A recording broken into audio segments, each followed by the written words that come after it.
Busco un lugar para vivir y descansar, donde no hace falta ni llamar. El mensaje de hoy se titula Lavados y limpiados. Una de las simbologías de la palabra de Dios es el agua. La única agua que puede lavar la suciedad que ocasiona el pecado y limpiarnos de toda maldad es la palabra de Dios. En el Salmo 51 vemos que David había pecado gravemente. Tomó a Betsabé, la mujer de Urías, uno de los más valientes de sus guerreros, y vemos que además de adulterar con ella, a él lo envía al fragor de la batalla para que muriese y así esconder su pecado. El pecado de adulterio fue añadido al pecado de asesinato. Pero como aunque el pecado podía quedar oculto a los demás, en su interior no podía soportar haber pecado. Su espíritu, dice la Biblia, que desfallecía y su semblante decaía cada día. Y en el Salmo 51 que él mismo escribió, vemos su arrepentimiento y su clamor a Dios. Leemos los versículos del 1 al 4, donde David clama a Dios diciendo: «Ten piedad de mí, oh Dios, conforme a tu misericordia, conforme a la multitud de tus piedades, borra mis rebeliones». Clama por la misericordia de Dios.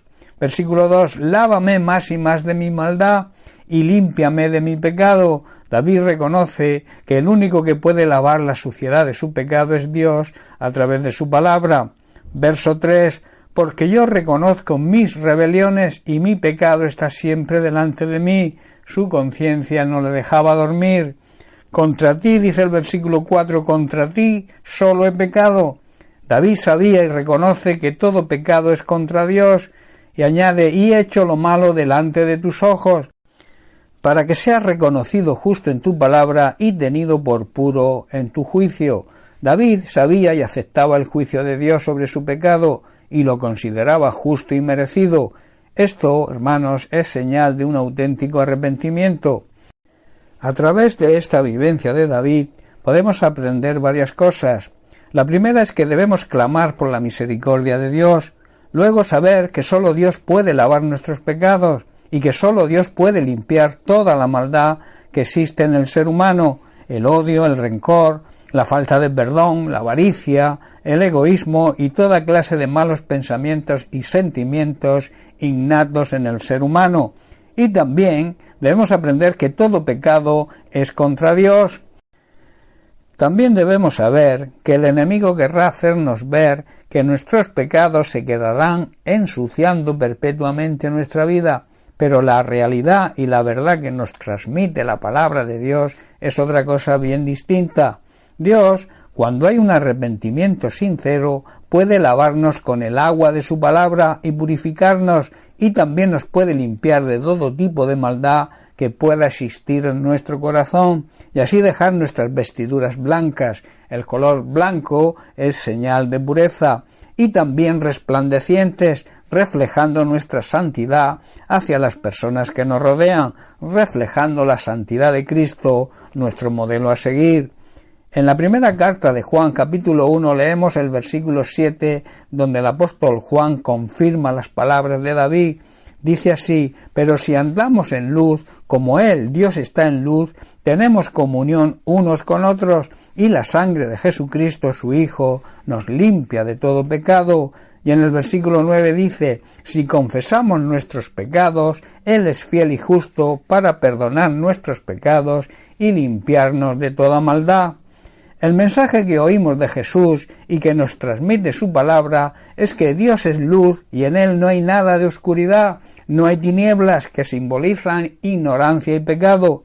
Por lo tanto, mentimos y afirmamos que tenemos comunión con Dios, pero seguimos viviendo en la oscuridad espiritual, o sea, en ignorancia y pecado. Por tanto, no estamos practicando la verdad. Pero si vivimos en la luz, la verdad y la sabiduría de su palabra, así como Dios está en la luz, entonces nosotros podemos tener comunión unos con otros, y la sangre de Jesucristo, su Hijo, nos limpia de todo pecado. Si afirmamos que no tenemos pecado, lo único que hacemos es engañarnos a nosotros mismos y no vivimos en la verdad. Pero si confesamos, si reconocemos nuestros pecados ante Dios, Si nos arrepentimos de verdad, Dios es fiel y justo para perdonarnos y limpiarnos de todo tipo de maldad. Dios es el único que lo puede hacer. Nadie puede perdonar pecados, solamente Dios. También Dios, a través de su palabra, puede lavarnos con la verdadera agua que da vida y vida eterna y que nos hace ser nuevas criaturas. Debemos, por tanto, dar gracias a Dios por las oportunidades que sigue dándonos cada día para que hagamos un reset de nuestra vida y poder comenzar de nuevo. Dios es un Dios de amor que nos ama y que su mayor deseo es lavarnos de la suciedad del pecado y limpiar la maldad que exista en nuestro corazón, pero necesita de nuestro arrepentimiento sincero. No importa cuál sea la situación que estés atravesando, Dios lo puede hacer. Bien, pues hasta aquí el mensaje de hoy. Que Dios te bendiga. Un abrazo.